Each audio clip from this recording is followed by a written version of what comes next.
Broadcasting live from Youngville, North Carolina and Ontario, Canada.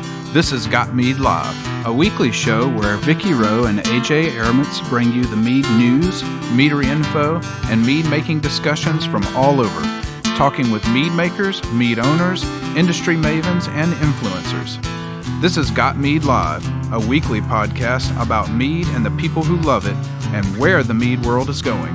And now here are your hosts, Got Mead owner Vicky Rowe and mead and wine maker AJ Aramutz.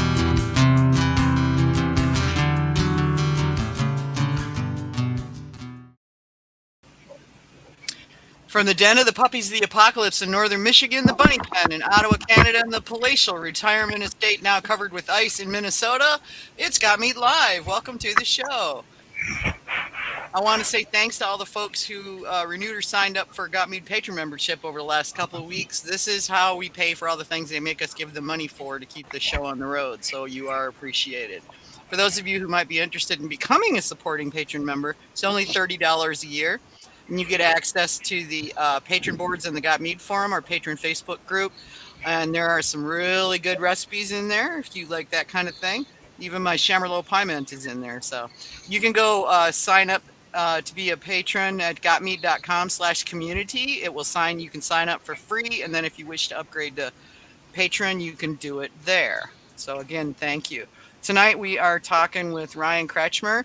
He is owner and mead maker at the up-and-coming Barbarian Mead near Philadelphia. So if you want to catch us live, you can find us on YouTube, Twitch, X, and Facebook on the Got Mead page. And on Twitch, we are at twitch.tv/meadwench. On YouTube, we are at youtube.com/@gotmead. On X, we are x.com/realgotmead. Facebook and Instagram, it's /gotmead. So facebook.com/gotmead and instagram.com/gotmead. And we do have a Discord channel. Just check I forgot to put the link on here. So check the Facebook X or Instagram post, and the link is there to get you into our Discord group. And of course, if you want to catch us on social media, and I apologize for the barking because I'm a bachelor tonight, you can find us on facebook.com/gotmead for the main group or for the main page, and facebook.com/groups/gotmead for our main group. So, and feel free to tweet us during the show. I'm usually checking the feed, or you can catch us on the Discord if you got questions or anything like that. If you want to send us questions, comments, people you think we need to have on the show, criticisms, what have you, you can go to gotmead.com, put your mouse over, but do not click Got Mead Radio Show. Let it open the drop down, click the drop down, and that'll send an email to all three of us. So it's really good. Want to do a shout out to our lovely sponsors. Discover Honeybrook Craft Mead with 2 Colorado locations to serve you. Visit our original Castle Rock tasting room and production facility, or our brand new Littleton Mead Cottage and Garden. Choose from our 20 taps of wonderful light and refreshing craft mead. Find us using your favorite map app, or visit us at honeybrook.com. That's HONNI brook.com. So let's get to the good stuff here. What are we drinking? Well, I'll start. I received a bottle from Ryan for the show. It's called Echoes of the Fallen Leaves, and I feel like he's putting me to the test because he did not include any information about this mead. So I'm going to put myself out there and give this a shot, and at the end, you can tell me if I got any of this correct. I'm sure you'll do great. Oh, we'll see. We'll see. All right. So this started out with a rather viscous pour, which was kind of nice to see, and medium high cinnamon and medium cherry. It smells like sweet cherry with something else in there that's spicy, kind of a sandalwood with a hint of white peppercorn. I have no clue what the honey might be. The spicing covers that up pretty well. It's somewhat hazy with a light red hue, almost garnet. It has medium-high sweetness with high acidity and very warming alcohol esters. Not quite hot, but leaving a lingering tingle on the tongue. Flavor matches the aroma perfectly. Still no idea what the base honey might be, but the finish has a little minerality and semi-sweet cinnamon and cherry. It's pleasant and enjoyable. How did I do? I should have given you a description. All right, where did I go wrong? What do we got here? Well, there's no cherry in there, but we call this kind of our fall campfire mead. The base honey is a bochet, a tropical bochet, but in the back sweetening, it's macadamia blossom, a little bit of orange blossom, and some dark miambo, just a hint of.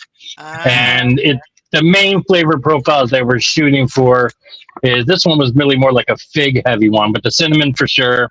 A little bit of dates, a little bit of raisins, some pecan tincture, which is usually where that hotness comes in. And again, that 15%, I'm not surprised. It's a strong one for, sitting around the fireplace there. Mm-hmm. Okay. Well, that's the thing, when you go blind on these, it's what you perceive. And I meant to give you a label for it. That's actually one of the ones we're going to be pouring at the local festival, and the orders, the labels are coming in like another week and a half. So, like I said, it was a scramble to get it out the door last minute, and I just threw it in a box and sent it your way. It's kind of fun, Little pieces of tape like my bottles had. Right. Yeah, no, it's kind of fun to do these blind too, because it's surprising. You think you know what you're doing, and you get it all wrong. Yeah. Well, again, I can see where the cherry's coming in. I actually sent an early version of this out to Bill Boyer a little while ago, and he kind of gave a similar critique of, cinnamon forward. So this latest batch, I wanted to kind of lean into the figs, because last fall I was just, all about doing figs. And so this was fresh figs and dried figs kind of, coming into both ends. So this was supposed to be a little more fig heavy on this one. Cool. Okay. All right. Well, how about you, Vicky? What are you up to? I've got two of Ryan's meads here. The first one is a 13% sizer with banana. That was what was on the little sticky label that was on it. The aroma is light and banana-y, so you get that banana aroma like when you mash bananas. Flavor is there's a little tart apple, followed by lots of banana, long fruity finish. There's some honey in there. It's in the background. That comes in the finish as well. The finish is a little hot and lasts quite a while, actually. I'm still feeling it, and I had a sip a little bit ago. The other one I open is a pumpkin bochet, also it's 14%. This has a sharp, spicy aroma. Flavor comes across like I thought for all the world, like buttered sweet potatoes with cinnamon. So we're getting the sweet potato-y flavor with a cinnamon bite. Cinnamon continues into the finish, and that's where the honey starts to come in there. And it's got the finish is very pumpkin-y. Goal achieved. Yeah, a lot of pumpkin and a bit of spice in the finish. Okay, so how far off was I? You were good. We kind of discussed that a little bit before too. The pumpkin was a whole bunch of pumpkin, some sweet potato. I'm sure I love macadamia blossom, so especially on some of the darker bouchets, that kind of buttery, nutty finish. Yeah, just kind of love it. But I couldn't get my hands on pumpkin blossom when I did that batch, so I went to Jeremy at Flying Bee. I'm like, what was a good substitute? He recommended carrot blossom, and I went with that, and that kind of started with my whole kind of my current love affair with carrot blossom. So it's mainly macadamia and carrot blossom and that you're getting on the honey side there. Okay. That explains a few things, because carrot's got a very distinctive flavor. Yeah, absolutely. So, okay. Did I get it right on the banana sizer? Yes, that was probably last summer, so my memory's a little foggier on that one. Notes are in front of me.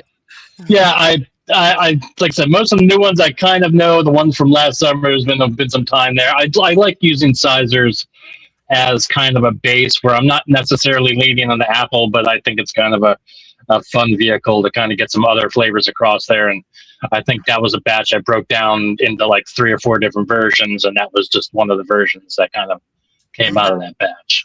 Well, it's good. It's nice and clean, and yeah, it's worked out pretty well. Nice, thank you. And the banana is fun. Of course, being banana, you got that residual cloudiness there, and there was a little bit of particulate matter in the bottle when I poured it, but it's banana. Yeah. I'd say banana is just a big pain in the butt when it comes to that. So it is, but it's so easy to get flavor across, and it's such a cheap fruit too that it's very convenient to use. Yeah. People are going on about the carrot blossom in the chat. That's one I need to try. Yeah, I don't know that I don't think I've got carrot blossom in my honey library yet. I'll have to get my hands on some. Yeah, it's a really interesting, one of my favorite ones coming out of Flying Bee. I mean, obviously like Meadowfoam, but carrot blossom has kind of changed my mind on some of that sound. Oddly enough, the first question we have for Nathan, I don't know where the hell that ringing noise is coming from, and I haven't been able to track it down. Something's open somewhere. The first question that Nathan sent of his usual collection was about carrot blossom honey, so we can actually get right into that if you want to. I mean, I don't have a whole lot. Yeah, before that, AJ. Yeah. What are you doing? Right, AJ. Yeah, sorry, sidetracked on carrot honey. Gosh, AJ, just smack me, man.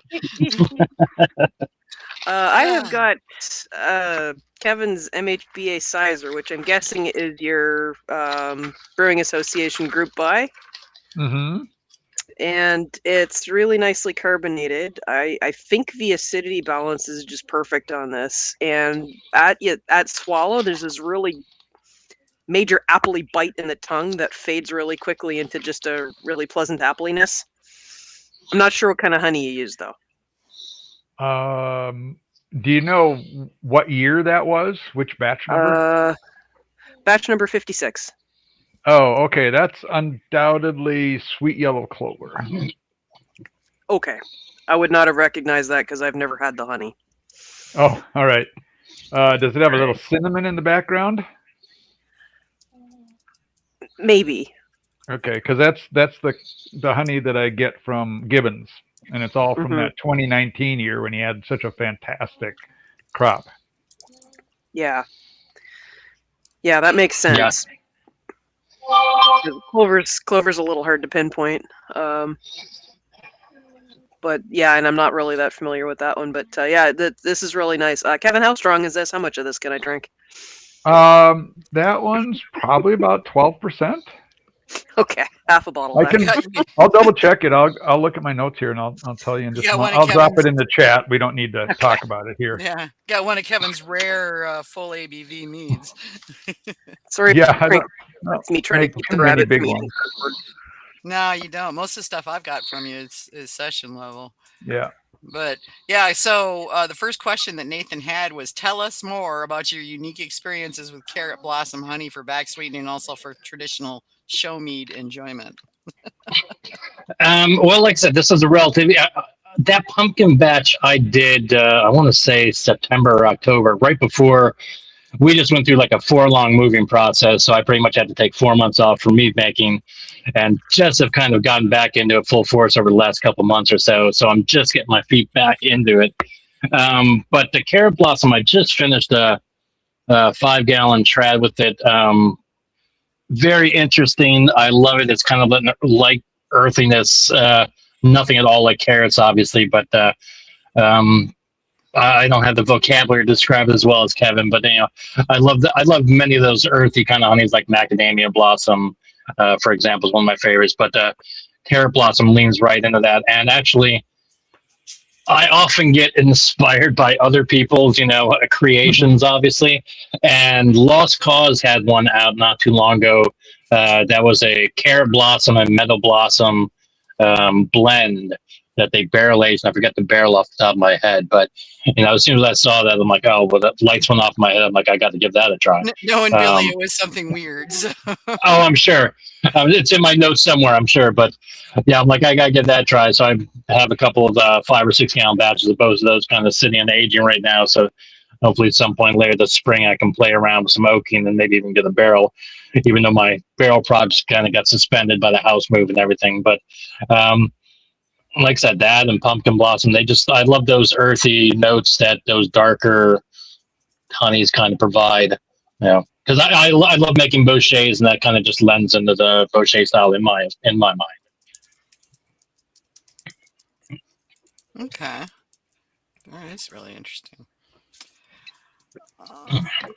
Trying to type and talk at the same time. We've got somebody from Australia on the thing, and they're talking honeys, and it's like, yeah, you can't take anything into Australia. If you have an apple on your person, they'll like strip search you, you know. Well, I'm surprised we started the episode and I got hit already with a Nathan question. Yeah. I thought that was the end of the episode. Normally they don't come in this early, but we got right into carrot blossoms. So. But when you can segue, you might as well. Yeah, of course. And as far as Nathan questions go, it seemed pretty simple. So yeah. For a Nathan question, yeah, don't You worry. are correct. They get bigger as we go forward, and we got a bunch from Brad this time too. So. Nice. Yeah. Yeah, I warned my wife. I'm like, I described Nathan's questions. I'm like, I'll be curious to see what kind of random, question from long in my past comes up or something like that. Yeah. Well, and see, as I tell people, consider yourself lucky he doesn't submit them in Latin. Because his mead names are in Latin, which is hilarious to watch people trying to pronounce them when he's winning awards, which he often does. I think he does that on purpose for that reason. Well, I'm pretty sure he does. Yeah, I'm sure he's back there snickering when when somebody's mispronouncing the names of his meads. So when all did you get into mead making? I made my first batch in September of 24. So it wasn't that long ago. You are new. Oh, exactly. I've told this story before to others, but it was kind of a random mistake. I woke up, maybe a little hungover on one Saturday morning, and I looked through my email, and I turned to my wife and I said, I apparently ordered a mead kit last night. So. Honestly, drunken Amazoning is never a good idea. Yeah, exactly. So I'm like, all right. I joined the groups. I read through a few things, started up, and like I said, I'm a guy who always needs some hobbies, and due to life circumstances, I hadn't had any hobbies in a few years, and I was just itching to get something started. So I threw together my first batch on that first week, and then 3 or 4 more batches the week after that, and like 5 or 6 more the week after that, and it just started snowballing at that point. I remember seeing your posts, and it was like, "Good Lord, what is this name?" So Ryan, are you making 1 gallon batches in most of those cases? Starting off, I did. I mean, obviously not knowing what you're doing, I bought a lot of those 1.5 gallon jars off Amazon, and was working batches off that, and moved into 2 and 5s and 6s, which eventually gave me the chance to kind of break that stuff down. I don't really do the 1 gallon batches anymore. I kind of lost count at this point, but I'm guessing I'm around 180 plus batches in at this point. And so I'm pretty confident when I put together a recipe that it's not going to be garbage. So I can jump into a 6, or I have a couple of 60-liter Speedle fermenters. So even if I'm sure of something on the repeats, those will jump into the big boys for that. So I'd say most of my batches go between the 6.5 gallon to the 10 to 15 gallon batches. And I have a couple of the 100-liter variable lid Speedles that I use mainly for conditioning, but if there's something that can't fit into that's 60-liter one, then they go in the variable lid. Mm-hmm. Well, that's a lot of space you have dedicated. So where is all of this stuff? Well, in the old house, it was scattered everywhere. Every bedroom, every closet. It was all over the place. In the new place, one of the bedrooms is kind of my dedicated mead room. I've got the long workbench that's like 12 feet long by 2 feet. That's kind of where most of the active fermentation and conditioning happen. And then once it's out of that, it gets moved downstairs into kind of what I call bulk aging. But part of the plan and design of this move was that obviously at some point we were looking to turn this beyond a hobby, and this place has a wonderful, like 1,300 square foot detached garage in the back of and right next to the house. It's already got water to it. It's got a bathroom to it. It's, like 35 by 45, 12 and a half foot ceilings. The guy who owned it before was, auto mechanic, car guy. So, great space. Already has floor drains, although I can't use them because they literally just go out to the yard. So when I go official, I'll need to reconfigure that into some underground tanks and such. But the goal is some point later this year to move all the mead making out into that space. It already has heat. It has some window air conditioners, which I have no idea how well they can, cool the space yet. But the propane heat on it did a pretty good job this winter, considering, as I mentioned, we were down to 0 degrees for a number of weeks around here. And I was keeping it like 55, 60, just make sure the water wasn't freezing up. And it stayed pretty well for most of the winter there. So it's are you in a place where you can like serve out of that space then when it's on a personal property? That is unknown, and that's not really the goal initially. I mean, our goal would be just production. Okay. But ideally, we've also got a huge driveway and kind of like spare gravel parking on too. Ideally, I would like permission to be able to have, for example, kind of like monthly bottle events, whether it be sales or just, a bottle share sort of things. Obviously, we can do that on a private basis, but we'll have to determine local ordinances on what we can do with the property because we're already zoned residential and farming. So we're hoping that farming zoning is going to help us along a little bit here. So I have a zoning attorney that will help me once I need it to get to that point, but hopefully in the next couple of weeks, we're going to be taking steps with the local zoning and see where they stand and what steps we need to do to get to the next step. Mm-hmm. Okay. The goal is to be aim small, miss small. I'm not looking to, take over the world, and I don't want a separate location and tap room and employees and that huge financial burden of trying to run a tap room. I'm, looking to make mead for people who like it locally, and I've already got one of our favorite breweries of, obviously you never know until it happens, but like we've got a tap open for you whenever you're official sort of thing. So, cool. So, fingers crossed. Yeah, no kidding. It'll be a long process. Now, I'm sure this year will be a learning experience in many ways. I know we're really big into the craft beer community around us locally, and if anyone who's into craft beer, you've probably heard of Threat Beer. They're relatively new. They're just taking over local. They do distro only, but they're so good that they release on Thursday at 5:00 and they sell out 3 minutes later, sort of thing. Oh wow! Yeah, so it's just like nonstop. But one of the owners there I've known since he was early in the business, and since we first kind of started, into the craft beer world, and he's kind of said, I'll help you every step of the way if you need it. We'll, this shouldn't be a problem, all this. And so I have kind of a good potential person to help me along the way as we kind of go through this process. That helps. Indeed. But nevertheless, even with that help, it's going to be I'm sure there'll be plenty of stumbles and things along the way that we'll learn. So everyone keeps asking me, well, when are you going to be official? I'm like, fingers crossed if everything goes right, maybe this fall or winter, but when does everything go right? So. Yeah, that's very true. So we'll see. Okay. So how long have you been living near Philly? You grew up in Chicago, right? Or near Chicago? I grew up outside Chicago, graduated high school, spent 1 year at the Air Force Academy out in Colorado Springs. Oh, okay. Yeah. Then moved back to Chicago, kind of messed around with some friends for a couple of years.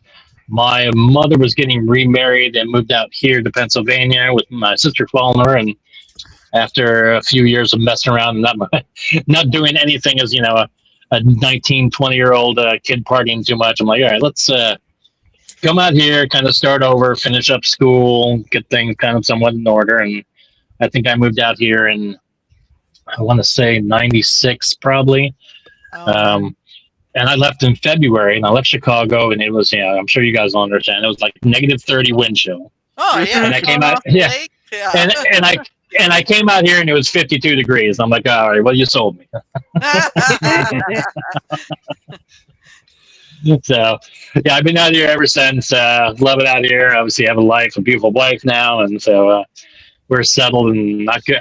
After this last move, I'm like, there's no way we're moving again, no matter what. You'll need to drag me out of this place. I hear you. Move 6 times, and after the 6th one, people are like, "You ever gonna move again?" I'm like, "No, not unless somebody's got a gun to my head. No. Maybe not even then." You know? No, yeah, the one, as far as I'm concerned. Yeah, yeah. The last 4 months were the toughest months I could think of, and I will not go through that again. Oh God, yeah. We had to do we did our most recent move in stages because it was literally the only move we've ever done that didn't have a moving company involved, because all the other ones were company saying get to wherever, and the company would relocate us, so that meant that Mickey got to sit sit on a windowsill with a glass of mead and say, "Don't break that," to the moving guys. But this time it was me and a girlfriend packing up everything. And I would go down I was staying up here in Michigan because my dad was doing poorly and needed watching. And John and I were both here. So I would drive down to North Carolina, spend a week sleeping on an air mattress on the floor, and pack up boxes for a week. And then I'd drive back. And then John would drive down with his truck and a trailer covered trailer we borrowed from a friend, and pack all the boxes in the trailer and bring them back. And then we repeated that like 5 times. And then the last time we went down, and we were fortunate that 3 or 4 of our friends were able to come by, and we had rented the biggest truck that U-Haul had, and we packed that sucker all the way full. And even then, still left the washer and dryer and a couple of other good sized things. Oh yeah. Yeah, things in the garage. I mean, it's like, okay, we're tired now. We don't care anymore. I don't want to pack anymore. I don't care what's left in there. Whoever can have it, Told our friends to go through the garage and take whatever they wanted. Exactly. Well, we were fairly lucky in that respect. And then, I was a general contractor for 25, 30 years. So I had a 4-car garage that was, literally filled to the brim with materials and tools and etc. Yeah. So it was insane. And we kind of gave up some of them. Away from that when you could make a car payment with a piece of plywood these days, Yeah, no kidding. Oh, I walked away from it. Yeah. Oh, you did? Oh my God! Yeah. I admire your restraint, dude. I'm in the process of renovating this house, and it's like plywood's like gold. I understand, but after, we knew it was going to be a nightmare. We've been house hunting for like a year and a half, and so there was no really when you found one, it was like, all right, you got to move quick, as you got to close on it quickly. You got to be ready to move quick. We had multiple dogs trying to, clean up a house and show all this stuff. Our real estate agent wanted to buy the house from us because they're going to turn around and flip it. It's good bones, good neighborhood, but it needed a ton of renovations. Yeah. That's what and so our guy was going to do the same thing, and then he saw the house, and he was like, "This is going to require more than I've got budgeted for a flip." So. Mm-hmm. Well, we knew we were giving up some sales price. We probably, I'm going to guess, sacrificed at least a good 20, 30 on the sales price for sure. Same. But you get out. But our stipulation, stipulation was we get to cherry pick what we want out and then just leave the rest. Mm-hmm. So we didn't need to clean the house, didn't need to do anything. No, yeah, exactly. We're fresh start. When we left, it was filthy because we'd been in and out and carrying boxes and stuff, and Yep. They're gonna do any reno stuff. You don't need to clean because they're just gonna mess it all up. They're just gonna. That's what we figured. They're just gonna. The guys were coming in. They had to do the reno work, so they were just gonna mess it up anyway. So I didn't bother. Hey, I even left them I was surprised, and they left a lot like the concrete block raised garden bed that I built. It's so redneck looking. It did what I needed it to do. It had my hot plant and various stuff that I'd planted in there and everything, but they left it. I was really surprised. Hey, I even left them 15 gallons of mead underneath the floorboards. So under the floorboards? They found that, it's under the floorboards. Yes. So we refer to it as the Thanksgiving Day mead tsunami event of 2025. So yeah. Transporting carboys out of the basement, I had like a rolling island. I was unpacking it wrong, and the whole island flipped over while still full of carboys. Oh, And no. yes, mead Ooh. and carboy glass everywhere, running down the hallway, running down the stairs. Seeping Yeah, it through was the a floor, yeah. it was a fun Thanksgiving day. Yeah. Wow. At least I when I had my meat accident, it wasn't a holiday, thankfully. But we came home from going out to dinner to find that the 5 gallons of raspberry mead had eaten through the spigot seal, because it was a 5-gallon pail with a spigot at the bottom, and it ate through the spigot seal, and it looked like somebody had been murdered in my kitchen. You know, it was this pool of red, you know, and it soaked through the hardwood floors and into the foundation, and so I had a port wine stain on my foundation for the longest time. Yeah, we had hardwood floors, but we've had put cheap vinyl floors over the top of those hardwood floors. So as soon as they pull up those old cheap vinyl floors, boy, they're going to find some Hit the jackpot. interesting. Yeah, exactly. Yeah, Some thick hardwood. I think ours. As I told my wife, we leave it as is. Yep. As is worth something, you know. I mean, when you want to Exactly. Yeah, because we were like, okay, well, you know, we don't really have. We're working out of there, and you know, working out of the house up north, and let's just get done. So yeah, I sold mine to a house flipping company that they buy up houses, refurb them, and turn them around. And they literally, once they bought that house, they had it resold within 90 days. Oh, I'm sure. Yeah, because it sure. would have been, you know, if they'd had a good team, they could have done the reno stuff in a week or two. You know, if they had somebody. Oh yeah, with a big enough crew. Right. Oh yeah, if you have a good sized crew and they actually show up, you know. Oh yeah. Well, that was part of our. You know, we got to live in the house for an extra couple months after closing, because part of the stipulation getting this place was for my wife, to make my wife happy. So I got the garage, but she needed a renovated kitchen and living room. So that was the first 2 months of me spending every night and weekend. Had to put my tool belt back on, and you know, do one last renovation here. So, well, that'll be me in another month. I've got to rip up the carpet in the living room and put down a new floor, and I may have to. In fact, I almost certainly have to rip up some of the subfloor and replace that. My dad got creative with subflooring, and there's some places where it's just particle board. You get a drop of water on it, and you get a bubble the size of, you know, a basketball, and then it's kind of ridiculous. Well, anyone in the business knows once you start tearing in the walls and floors, you never know what you're going to find. You never know what you're going to find. Yeah. I work on houses that were built around the turn of the century, not this century. Yeah.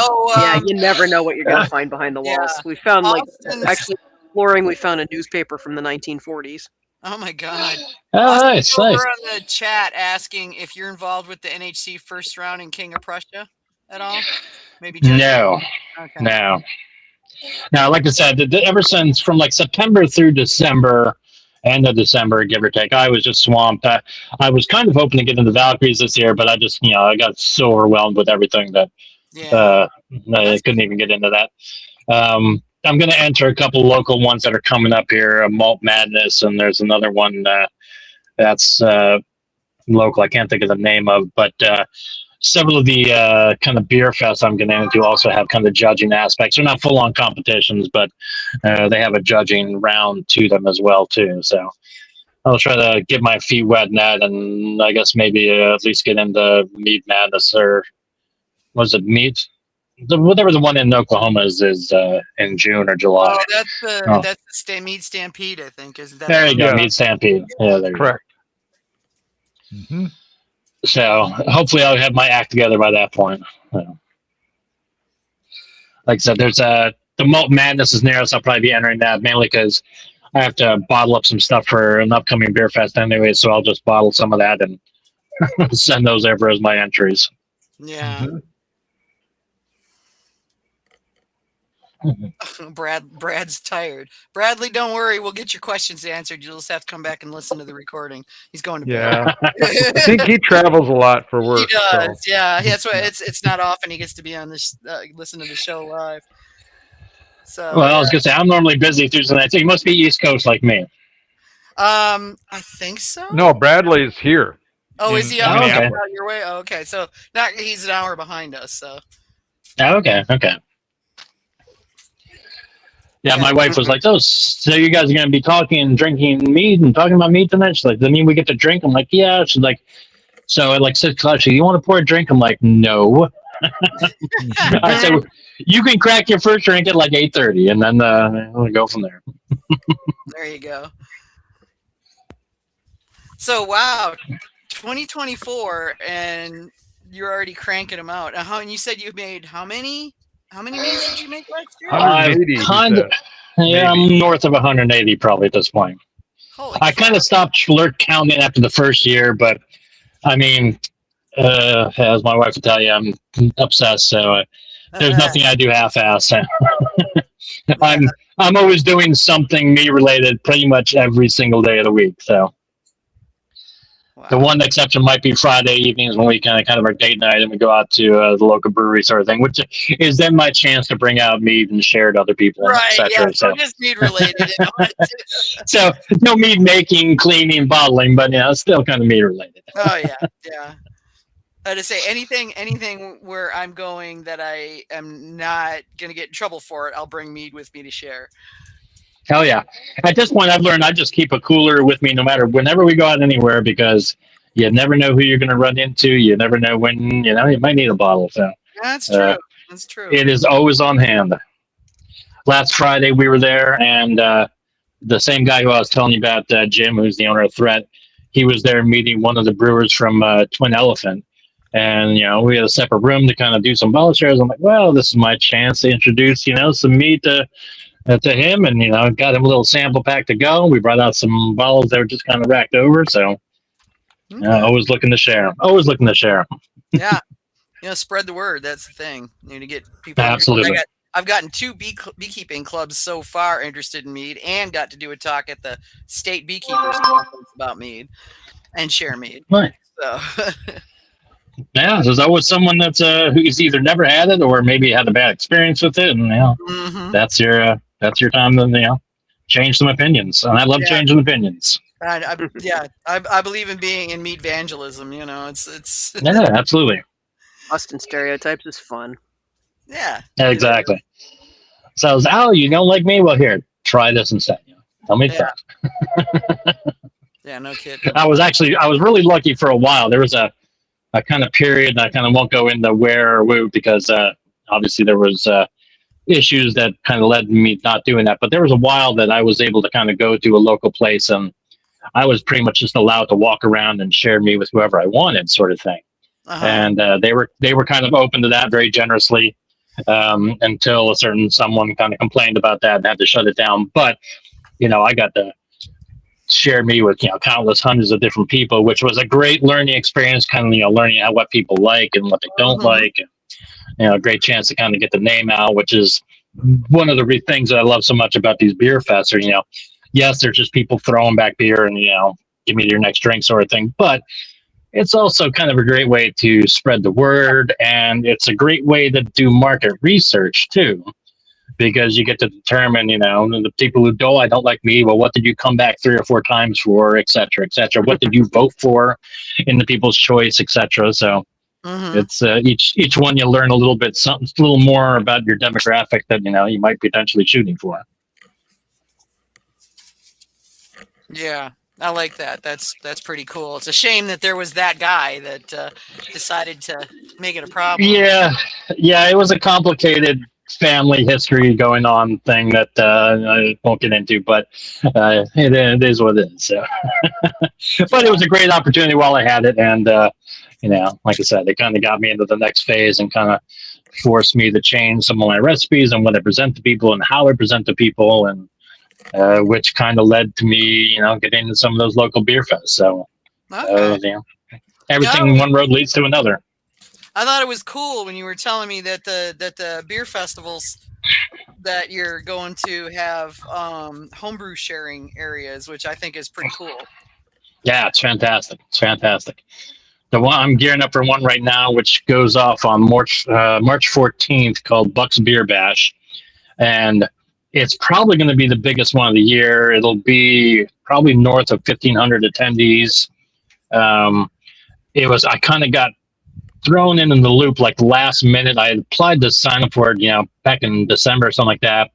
Hadn't heard anything, and then a few weeks ago, got an email saying someone dropped out. There's an open spot. Do you want in? I'm like, well, yeah, I'll get in on that. And so now it's been a mad scramble trying to get everything prepped for 2 weeks now. Getting stickers and everything bottled. I'm trying to work on some carbonated sessions that will play well at Beer Fest.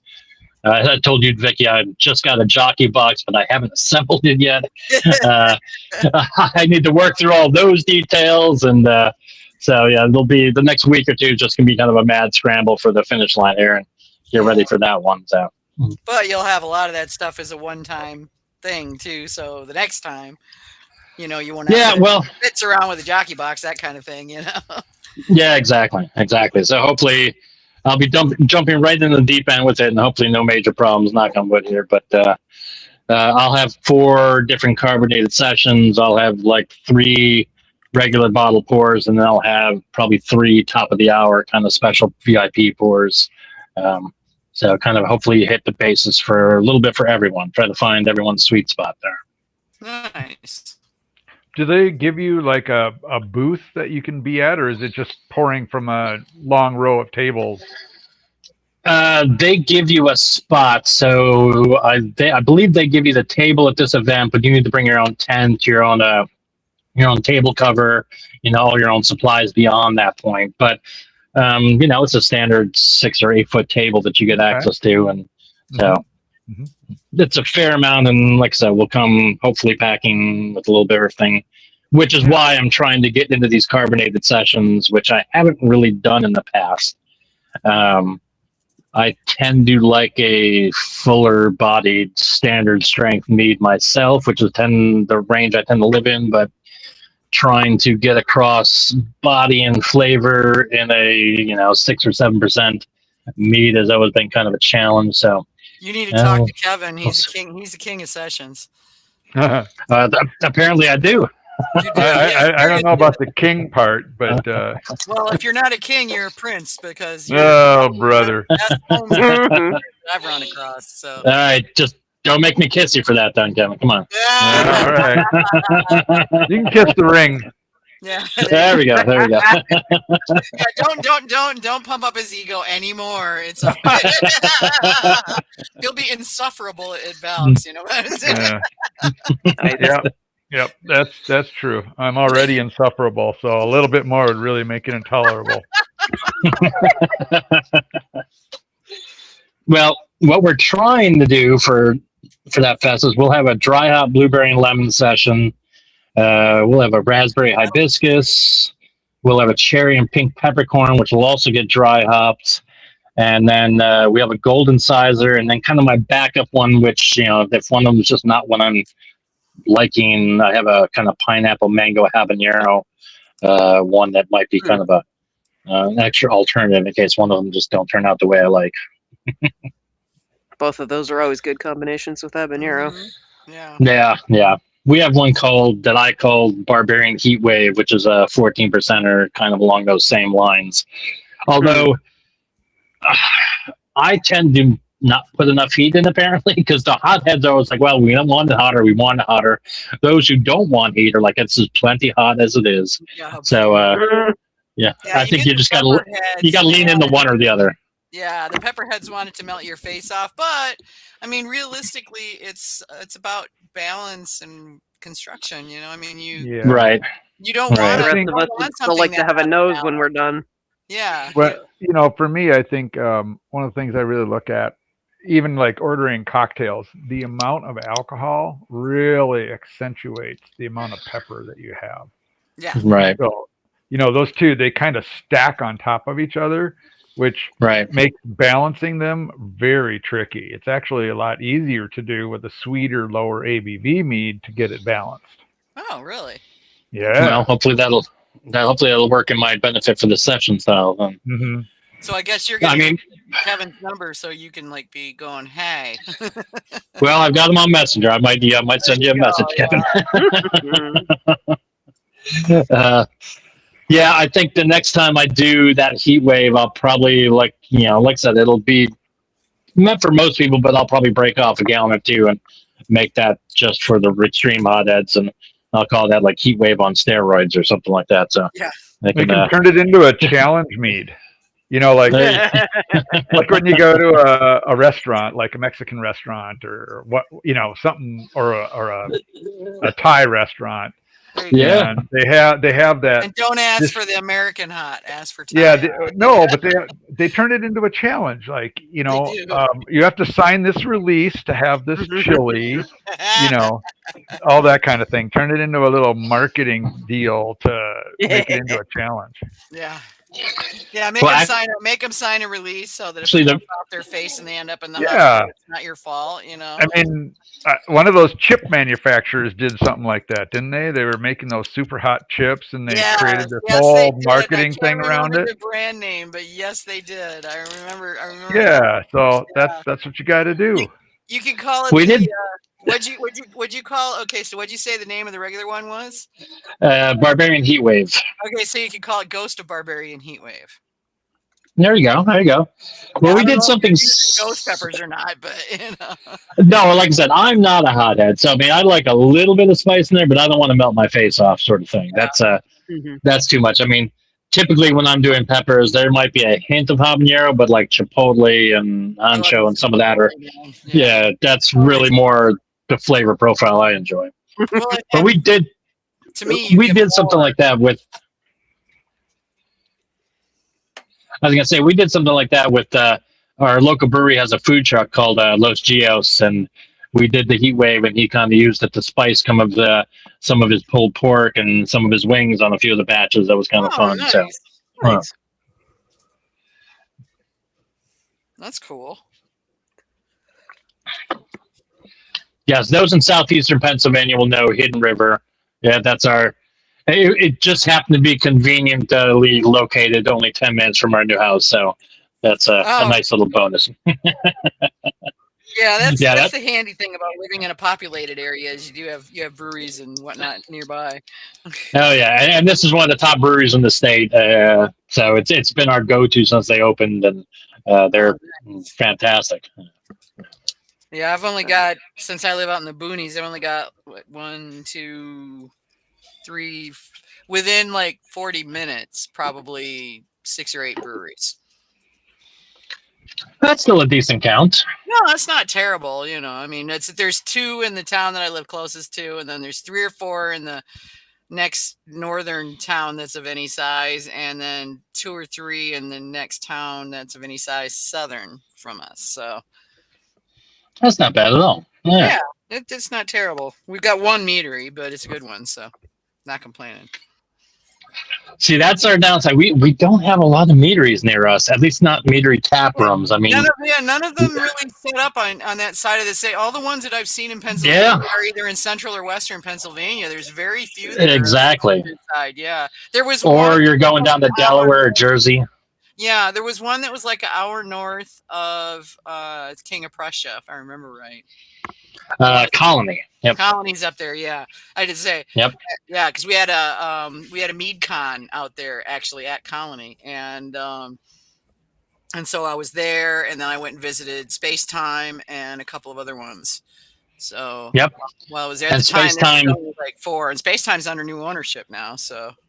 Yep, and they just opened a new branch south of their previous location, which is a little more in our area. Okay. At least it was more in our old area. So, real kind of small place, but it's within that hour range. So, if we're gonna get over there, hopefully at some point too. But I've been dying to get to Armageddon. I haven't got there yet. That's like a good hour and a half, hour 45 minutes away. I know Alchemy is south of us. Well, and don't forget, if I don't know how close is. Because Heritage is in Jersey. And they're in.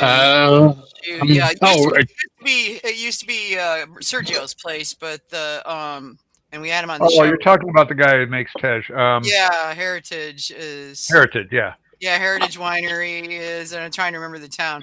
I think I remember looking up when you had him on. I think that's like North Jersey. I think. I think so. Yeah. Which is just like south of New York, kind of. Yeah, he's not real far from New York. Yeah, and that's a big time hike for us. Yeah, okay. I couldn't remember. Now, I know you're in Philly, but it's been a long time since I've driven around that area. I lived in Pittsburgh for a couple of years, so I got my share Yeah, of time, but I mean, I know we had talked. We have a bunch of dogs too. Kind of, overnight travel is always, extreme yeah, challenge. we So, were talking about so that. it's It's like, yeah, unless you got somebody yeah, to come watch the mutts, never mind. You're not going anywhere. it's really tough. So it changes everything. It turns everything into day trips, and day trips. Anything beyond an hour, hour and a half for a drinking day trip kind of becomes a little more challenging. So. Oh yeah, for sure. Yeah. Yeah, if you get a chance to get down to Armageddon, I have not actually been to the meadery, but I met those guys at a MeadCon a few years ago, and they make good mead. So Yeah, I've had a couple bottles at a couple of shares, but everything they do looks fantastic, and that's one of our Philly trip weekends. We're gonna try to get over there. We used to go down the other half all the time there, but Armageddon's like another 45 minutes over the river, so it's just kind of a hike. But we will get there. If they're still making it, they made a chocolate mead that it's the best chocolate mead I've ever had. Really? Oh, yeah, That's nice. It's hard to get a good chocolate meads. They're hard to come by. The only one they are. I've only had 2 chocolate meads that I really liked, and one Mike Fall made, and it was a chocolate cherry. Mm-hmm. And then the other one was Colorado. What's the name of the meadery? They're on the other side of the Front Range. And the other side. What does that mean? Well, okay, we were on the front of the Front Range. So you were on the east side of the Front Range, okay? Yeah, on the east side of the Front Range. So this is on the west side of the Front Range. Meadery of the Rockies. That's it. And they had a chocolate cherry. They called it a honeymoon mead, and that was really good. I think I have a bottle of it laying around here somewhere. I think. Well, anyhow. Well, you'll have a chocolate strawberry in a day or two. Yeah. Oh yeah. Looking forward to that. I know what I'm going to be doing Friday night.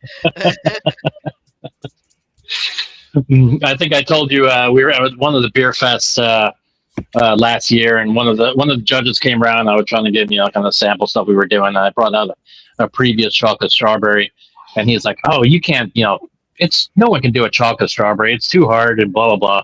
I'm like, "Well, that's takes some work." I'm like, "That sounds like a challenge." So I'm like, "All right, we need to come up with a better chocolate strawberry." So hopefully this is our version. Okay. Well, I will let you know what I think of it. Those traditionally tend to be kind of difficult to get right. I mean, I've had a lot of chocolate meads, and most of them they're all right, but nothing to write home about. I mean, it's. Yeah, I've only made one, and it was all right. Yeah, that's same. It's like I've never really tackled a chocolate mead because all the ones I'd had up until the point that I had, the 2 that I had were just all right. Some of them are definitely not all right. They should never have been put in bottles. I've got a chocolate espresso boucher that's kind of conditioning right now that will hopefully kind of finish out in the next week or so, hopefully. So fingers crossed on that. Oh, so Carlos at Texas Longhouse Mead says he's always interested to hear what other meaderies are doing. Are you using a specific yeast, or do you select a specific yeast for a specific mead? I definitely select it for the need, although at this point nowadays, probably 80 and 90% of it is within the Lelvin family. Well, that's easy enough to do. Yeah, exactly. I mean, there's so many choices just to pick from there alone. So it really kind of depends on where I'm going. I mean, obviously, berries are 71B to a lot of extent. Tropical Q23, DV10 for trads. Yeah, that's what we just did a trad. My class this weekend, and DV10 was what we used. Right, BM 4x4 is great for berries as well. Yeah, I love D254 for a lot of cherry stuff. BM 4x4 worked great for the piment that I did too. Oh yeah. I like a lot of piments. I like D254. Yeah. It's kind of a fun one. I think anything high grav, Uberfirm 43, even though in my experience it kind of has a shorter lag time, kind of a dragged out lag time, but it always chews through whatever you're trying to give it in the end. And nice clean finish to it. So I mean, my whole philosophy with most things is make a simple, clean base that I'm sure is going to ferment clean and happy, stabilize, back sweeten, add extra flavor adjuncts at that point. That way I can hopefully avoid the old, oh, well, let it sit for 6 months or a year before it becomes drinkable sort of thing. Yeah. I like to be able to put my stuff out there right away. So keep your yeast happy, just like your wife, keep your yeast happy, and better mead, better life. So. Yeah. Yeah, it's at Carlos came back and said DV10, BM 4x4, D254, BA11, and QA23 are always in stock at the meadery. Yeah, I would agree with that. Like I said, 71B is always in stock too. K1V is kind of when I'm not sure what, and I just want to throw something in to kind of choose through anything. Yeah, not K1V, especially 1118, and I was telling my students, I'm like, it's not a bad yeast to have around, because if your fermentation stalls, this thing, you could start a fermentation on a rock with 1118. So it'll ferment anything. But in the stock for fermentation, I'd probably lean towards Uberfirm 43 at this point. Yeah. I couldn't give you why. I just, Uberfirm just kind of is always nice to have on hand. Yeah, well, and 1118 is kind of rough. Yes. Comes at the traditional rocket fuel everyone's worried about. Right, yeah, and that's what I explained to him. I was like, you go for that high ABV, then more often than not, you're going to end up with a hot mead. Yeah. I have a blueberry and blackberry bochet right now cooking with Uberfirm 43. So that's that'll be like a 16% or so. That was an easiest choice. I got to get my stock back up. I'm down to like D47 and a couple packs of DV10. That's about all I got left. So once I get the mead squared away, which your sticker's on now, by the way. Oh, nice. Yeah, behind the bar, I've got a full size fridge. My dad was a kind of a picker and never threw anything out, so I've got like 3 refrigerators in it. Well, that was a nice bonus. In the new house, we got a giant oversized freezer to add to my freezer collection. So I know, isn't it great? Yeah, my dad had an upright freezer, and then he had a cheapo fridge that he'd picked up. So I took the cheapo fridge and put it out in the garage, along with our upright freezer. So those are out there, and then his upright freezer, our chest freezer, and another fridge that he had. I can't even remember where it started out at. That's in the basement behind the bar. So yeah, I think there might be an extra pizza in one of the freezers. Otherwise, it's all filled with fruit. Oh yeah, I know. I got the one up here in the garage is stuffed full of mead. My husband keeps going, "Can you please take the mead down to your mead fridge so that we can use this fridge for like non-mead things? That would be great, thank you." Non-mead things. No. Come on, it's always about mead things. Yeah. Come on, I have more mead than'll fit. Just let's get around here. I keep all the canned stuff and just keep it right in the fridge. It's just easier. Oh, absolutely. Yeah. But that's so you're thinking fallish and stuff. So in the meantime, while you're waiting for licensing and dealing with officials and whatnot like that, you're just continuing to just crank out meads. Yeah, I mean the goal probably obviously there's gonna be 1,000 steps in the process of doing this. Obviously once I get past local zoning will come the actual financial investment point where I will need to do some build out in the garage. That's when I'll be dealing with state regulations. So I'll need to figure out exactly what the state's going to require and how much I need to invest from that end. So there'll be a build out section in the garage. And until then, it's make as much meat as I can and try to refine recipes that I already have that are favorites and that hopefully I can get better. And, if you're not trying new stuff all the time, you're kind of standing still too. So, keep trying to experiment with, new stuff, new flavors. PA will let you do it out of your garage? Yes, as long as it's not attached to your house. And again, with the zoning aspect of it being a farming zoning in the area, that kind of gives us a leg up as well too. Okay. So you get a little bit more flexibility there than you would. Right. Yeah. it's not just a residential neighborhood, in which case I would need all sorts of zoning exceptions and all that stuff. So that again will hopefully lend to it. But as with anyone to meet state licensing, you're going to have certain requirements. Like I said, I'll need a separate holding tank because we're on a septic field for everything that I put into that'll need to be pumped out. So I'll need to run new floor drains. I'll need to obviously clean the garage because it's been an auto mechanic garage, so it's dirty and repainted. And I'll need to build out a insulated what I'll essentially call like a storage barrel room that I can keep year round at specific temperatures and humidity, and various stuff like that. If I am allowed to have people over, I'll need to kind of renovate that bathroom and kind of have like a little seating community table area that'll kind of work into that. So there'll be a bunch of stuff like that involved, and at least from my understanding, once you check all those boxes, it's more or less waiting around for that federal stamp to say, okay, you've checked everything off. Now you can go make meat officially. But until then, like I said, make as much as I can, get into as many events as I can, spread the word, get feedback, experiments. That's the goals this year. That's good. I like that you're getting a lot of hands-on feedback, because you'd be surprised how many people just dive in and don't get feedback outside like their close circle, What, you mean my 3 friends that love my meat isn't good enough? And your mom. And your mom. Yeah. My Mom says you make good mead. You should open a meadery. Yeah. Exactly. My mom tell mom how much that's going to cost and watch her backtrack. Exactly. I mean, that's like the old winery saw, right? How do you make $1 million with a winery? Start with $2 million. Start with 2. 2 million.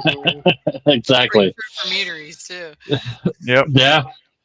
No, that's why I love these events. You get, again, I understand it's a beer fest, so you're getting people just slam stuff down, but you also get a lot of feedback from people, and most of these events do have judging rounds to them, which obviously I'm interested on the feedback with those. But and I'm pretty sure Carlos said this at some point too, but what I'm really chasing at these events are, if you want to win an award, it's the People's Choice Award. That's those are the ones I kind of go after. Those are the ones you want, really, because exactly when it comes down to being open and selling your mead, judging at regular competitions, while insightful and helpful for helping you to make better mead, isn't necessarily going to tell you anything about what will people buy.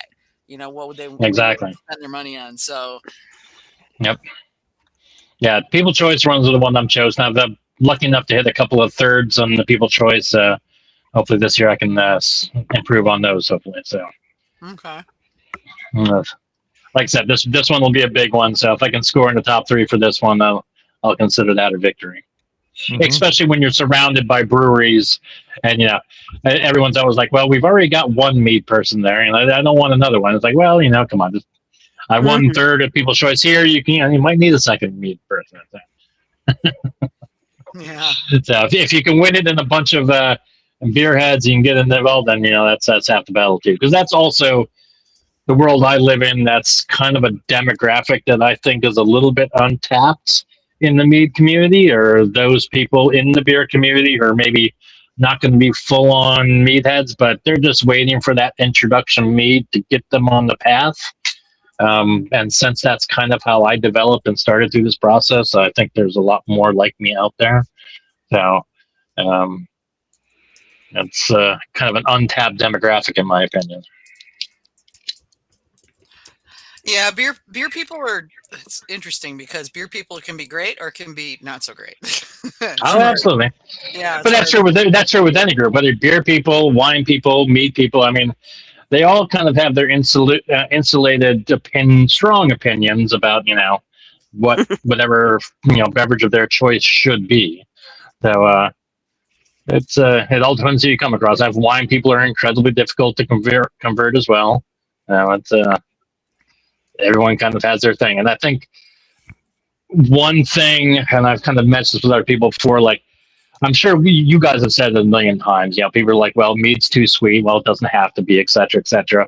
But then you've also heard, plenty of mead owners saying, "Well, what sells is the sweet stuff, so they have to pay the they have to pay the bills, so they're pushing out the sweet stuff, which is what other people end up tasting, and the sweet stuff, which reinforces their opinion that I don't like the sweet stuff. I know.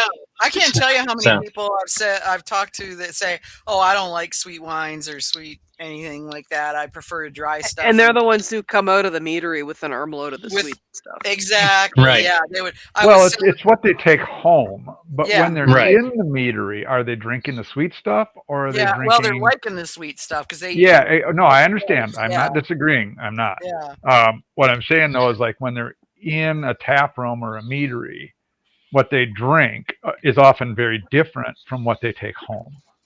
Right. Oh, it can be. Yeah. Yeah. And I think the vocabulary is a little bit different too, because sometimes when people who aren't kind of initiated with mead or aren't in that community, even if it's not a sweet mead, but they taste honey, which is something obviously mead people love. But if they taste honey, they will say it's too sweet, whether it's sweet or not. Honey triggers a sweet. No, they might not have the vocabulary, the terminology kind of describe what they really mean with that. But honey forward also comes across as sweet to people who aren't, kind of in that mead community. Fair. So, Yeah, for sure. But I think too, there's like a level of sweet that almost everybody will agree is desirable or enjoyable. Yeah.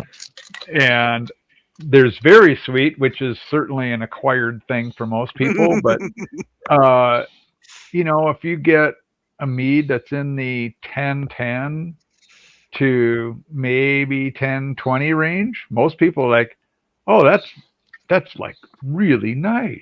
Yep. It's not too sweet. It's just enough. I mean, if you think about, for instance, beer, Absolutely. people always think beer is dry. Well, no, actually, most beer is not dry, not even close. Right. Not like dry mead is. It's not. Right. A dry mead's going to be at 1 or a little less even in many cases. Whereas beer is almost always going to be in the 1.008 gravity range or higher even. So it's pretty rare to get a beer that's below 10, 1008. I feel like it's got a lot more to do with balance. Oh, because I've made sure. meads and wines that at 1.010 were holy gods, that's too sweet. And then I've also had one that at 1.030, like I could use more sugar in that one. Yeah. I think my sweet spot tends to land in the 1020 to 1030 range. And once I get in that 1030 range, that's where I'm really looking for more acid adjustments to kind of dial back some of that perception a little bit. And I've had people, like I said, who I've given them, for example, a dry trad that's, or dry-ish, 10-10, 10-15. So that to that whole honey forward conversation. And they've turned around and been like, this is so sweet. You told me you were never going to give me sweet, what is this, so it's perception, but yeah, exactly. I think to Kevin's point, there's kind of that 10 to 10-25 range that most people can kind of agree on. And then, once you start getting north of that, it depends on how well you're balancing and how well you're, making those acids kind of balance out some of that sweetness. Yeah. I've also had a couple that had bitter elements that really needed more sweetness. And that's, I think, possibly why people think beer is dry. Because the bitterness sort of dries out your tongue. Mm-hmm. Yeah. Bitterness, tannin, acid, all that. Mm-hmm. Yeah. Yep. Yeah, you're trying to play all these things against each other and make them play together so that everything tastes good. Sure, and it's also a process of trying to walk people through that learning curve. Again, if you're trying to join a new demographic, you got to start them off with something that's not going to be aggressive or turn them off right away, and you can kind of work their way up from there. But the trick is you got to get them in the first place, and that's always the trick. So, and also, if you're trying to, how many times, Vicky, did you have somebody say what kind of wine they like? I like red. I like red and I like white. Yeah, that was, and they would get it. Was like, okay, cool, all right. So let's take a look at it. And I had a selection of means that ranged from. How about we try this? Yeah, 20% buckwheat traditional, fortified, to a super sweet apricot and cinnamon one, and and there was a whole bunch of stuff in between. 9 times out of 10, the people were like, "Well, I usually drink Merlots." So we'd be walking away with the sweet stuff after tasting everything. It's like, okie dokie. Then you don't really know what you like, but yeah, people don't know what they like. They just think they know. Well, that and like you're told that your palate's not sophisticated if you don't like dry stuff, so you Oh, I try know. to pretend you do. And The I gave the up whole on that wine shit. I just industry don't. seems to be centered around that you need to drink Merlots. It's like, I'm sorry, I think Merlot sucks. I don't like it. I've had Well- in my life, I've had 2 Merlots that I would actually spend money on a bottle for. The rest of them were crap. I've had a couple that I've enjoyed, but for Yeah. whatever reason, the profile worked for me. But like, if it doesn't for you, Well, that's good fine. one. Yeah, good one. They do, but most of the ones I've had were like, blah. What were you thinking? It's a great blending grape, though. It is. It is very much so. Well, I mean, the Chamerlot is Merlot grape and Chamberson. Both of them traditionally, dry wine grapes. Mm-hmm. So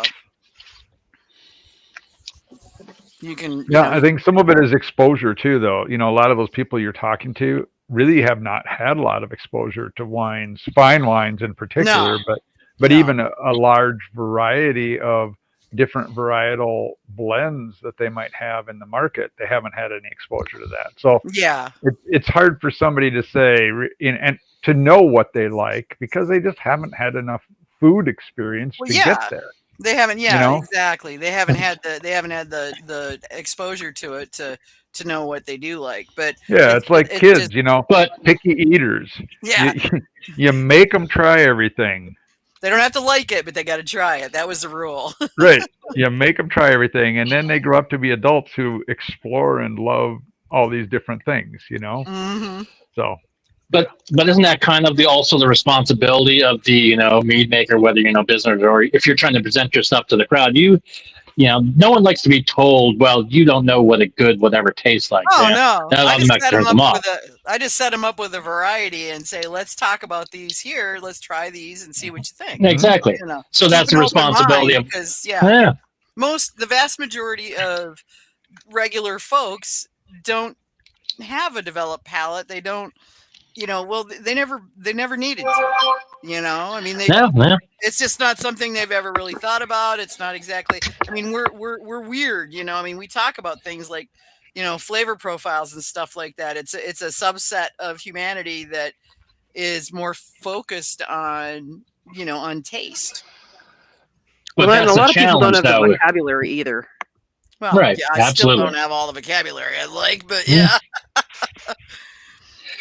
But that's the challenge of a mead maker, whether you're having, a tap room or you're doing a pouring experience. Like, well, you don't like this? Well, let me walk you through this process and say, this is where we might start you at. And this is where, if you get them to like the first few, then they're going to be more agreeable and open to trying something that they would have turned their nose up, if you hadn't given them that the first run out. Yeah, don't start them out on the cherry chipotle. Get them going on something like maybe like a medium sweet trad or something, and something that's easy to get into, or a strawberry or something they're familiar with, Or exactly whatever you perceive that person when you find their likes.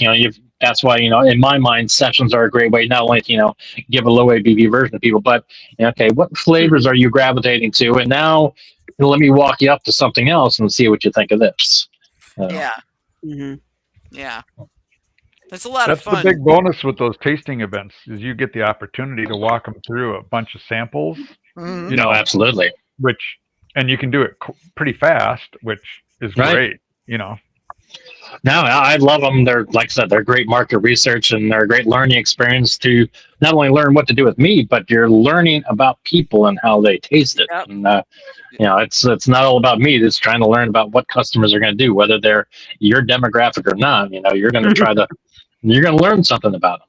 So. And how can you make them your demographic? Well, and that's exactly. Yeah, I had to say when I spent that summer doing tastings for my buddy that had a meadery up in the North Carolina mountains, I was down on the Piedmont in the middle of the state, and he'd give me like 20 cases of mead, and I'd just go to the farmer's market and do pouring, and it was fascinating, really, to see what people liked and what they thought they liked and what they ended up liking. being And able it's to usually open up very different. very different, yeah, and being able to open their mind to these different, things was always really cool. I always enjoyed that because they go away with something that never would have occurred to them to buy otherwise. Yeah.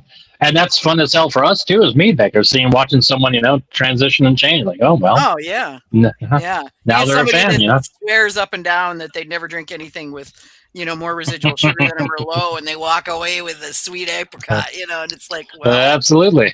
you enjoy that, and you know what? That's I'm really glad that you found that. Exactly.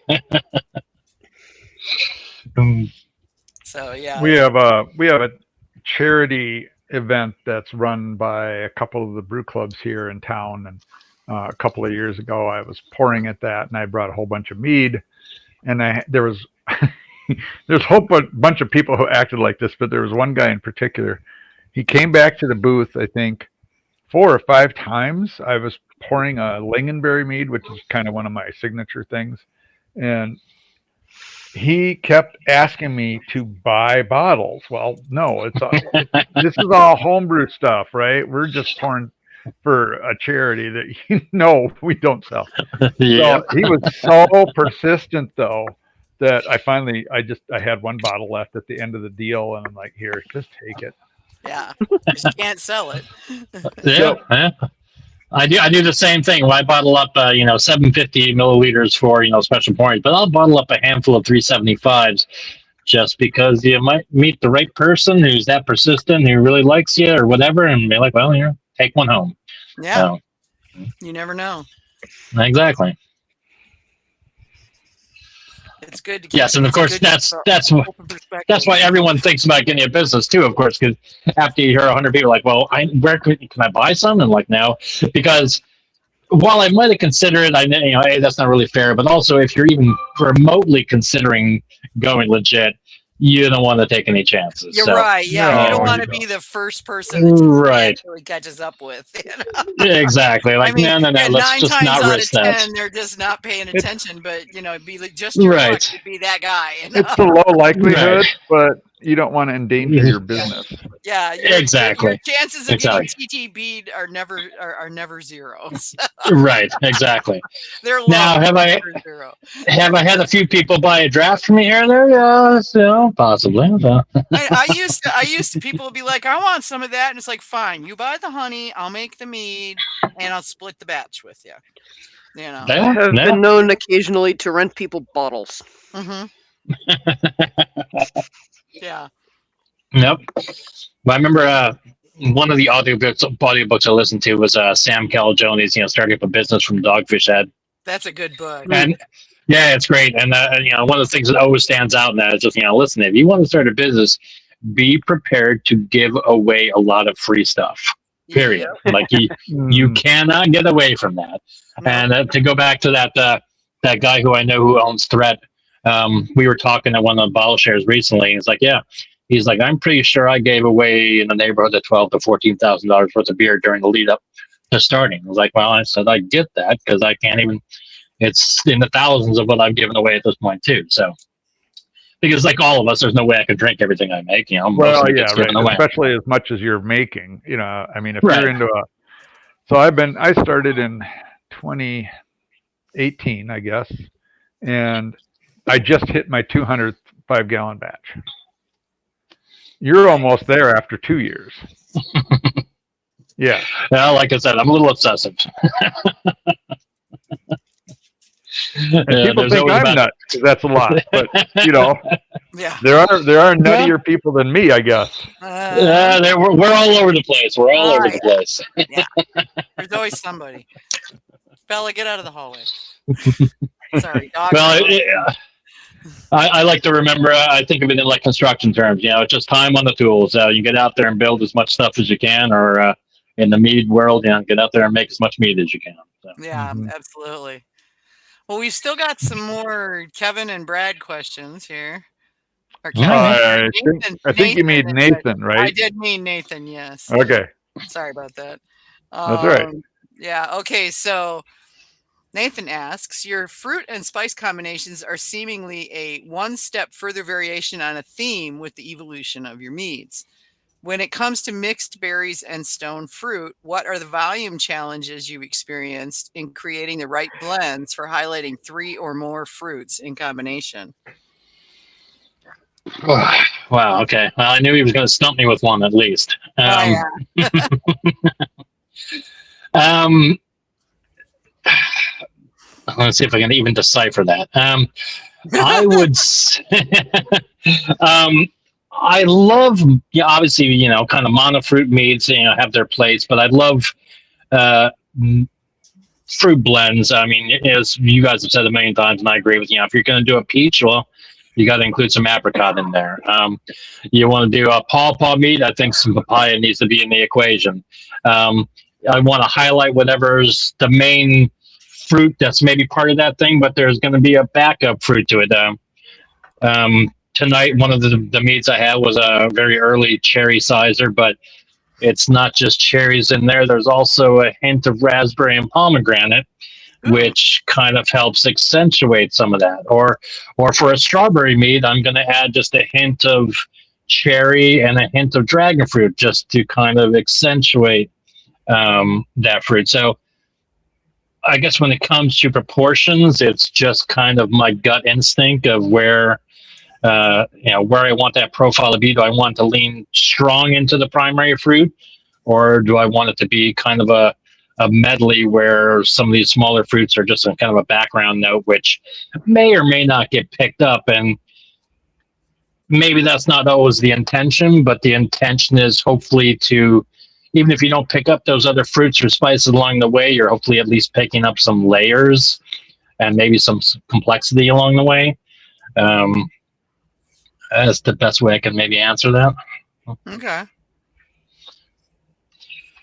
My back sweetening list usually involves 10, 12, ingredients beyond. I don't think you're going to pick up all those 10 or 12 ingredients, but you're hopefully going to pick up some depth and some complexity on that. Yeah. Well, and that's actually the goal when it comes right down to it. It's not supposed to each one stand alone. It's supposed to be a symphony, Right. And that comes down to refining recipes. You make one batch and like, okay, well, I like where this came out, and this one, I didn't get any of this. And so next time you're going to try to, amp up that next one to kind of get it more in balance. Mm-hmm. Hopefully that answered them. Yeah. Well, there are no really right or wrong answers here. There's just the answers you come up with. So yeah, sure. I'm waiting for a Nathan question that asks me something from like the 6th grade or something. So Were you online in the 6th grade? Probably not. Okay, might be a little tough for him to do that then. Yeah. No, definitely no computers either. Yeah. Yeah. Okay, so here's another one. How does spice usually enter the picture to transform your expansion on these, such as the use of chai? I just like fruit flavors, spices I get my kind of flavor of the month, so to speak, where I kind of discover a new spice and then I try to explore it with different recipes along the way. I mean, recently, after Talkington's kind of fermentation post about peppercorns, I've been really loving kind of playing around with peppercorns as spices there. I've always loved cinnamons. Chai is great. My wife loves chai, so throwing in some chai spices, even chai tea with some of them is definitely in there. And again, it's just one more kind of background note that will hopefully add a layer. I don't want any one thing to overtake another, but as you guys have said a million times, it's about trying to find the balance that you like amongst all those ingredients. Mm-hmm. Okay. All right, now we're gonna do. Let's see here. I'm gonna jump over to a Brad question here. Considering your penchant for complexity and layering flavors, what has been your favorite fruit to use as a base or starting point to build off of? I kind of guess going back to what I just said. I mean that I go in waves of what's my favorite fruit at the moment. Very recently, I've kind of had a love affair with pomegranates. Absolutely have loved them. One of the meads that I'm actually just did like a month or so ago that I'm going to pour at the special event. I'm calling it Paws and Pomegranates, but it's essentially raspberries, cherries, pomegranates, figs, a bunch of spices. But those pomegranates have been fantastic. And so as soon as I kind of realized how much I love those, I bought up every pomegranate I could find for like 2 weeks before they went out of stock. And so I've got bags of annuals in all the freezers. So hopefully the local Aldi's is like cleaned out, huh? Oh yeah. Like every day I'd come home with like another 20 pomegranates. I'm always like, really? More pomegranates? I'm like, Yeah. So when you ferment with those, do you leave the seeds in? Well, when I ferment with those, I pull all the seeds out when I process them. So I'm getting rid of all the pith. Okay. So I take the seeds out, I remove the pith, I freeze them. And then obviously, like any other fruit, I'll either run it in primary or post, usually both in most cases. But yeah, I've got bags of annuals all over the place for those.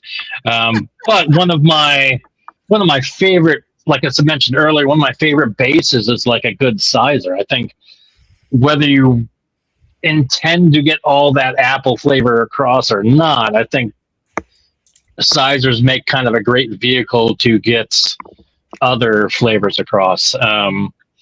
It's just, my opinion. I don't have any science behind that, but I love breaking down sizers into different flavors. Well, if you think about a lot of the processed juice beverages that you see on the market, right? The mass market stuff. There's two primary things that they put in there: Apple juice. Apple juice and white grape juice. And white grape juice, yeah. Yeah. And then they add 3% of whatever thing is on the label. Mm-hmm. Right. Makes sense. So if it's like Tropicana strawberry juice, it's apple juice with strawberry juice on top of it. Right. Oh, sure, that makes sense. Yeah. Well, I mean, to that effect, the pumpkin puree, right? Oh God, I hate that pumpkin puree. Well, the stuff that comes in cans isn't even pumpkin; it's squash. Yeah, it's horrible. Yeah. No, I mean it's what? good. Yeah. I like it, but it's not pumpkin. Well, for me, no. Yeah. That was probably one of the only things I ever dumped, before even primary was done. I'm just like, this is garbage. I'm not even going to continue with this. But that goes to your point when you think of like juices. Like I love a good Pyman's, it's good grape juice. Grape juices are really fun to play with. My homebrew club gets them.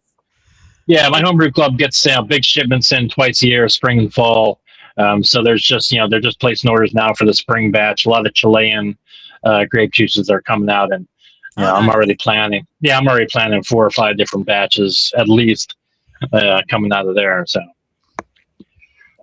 I love good Pyman's are always hard. It's hard to go wrong with a good Pyman in my opinion. It is. Yeah, I've had some really amazing ones. There's one that was it Crafted? Yeah, Crafted made it.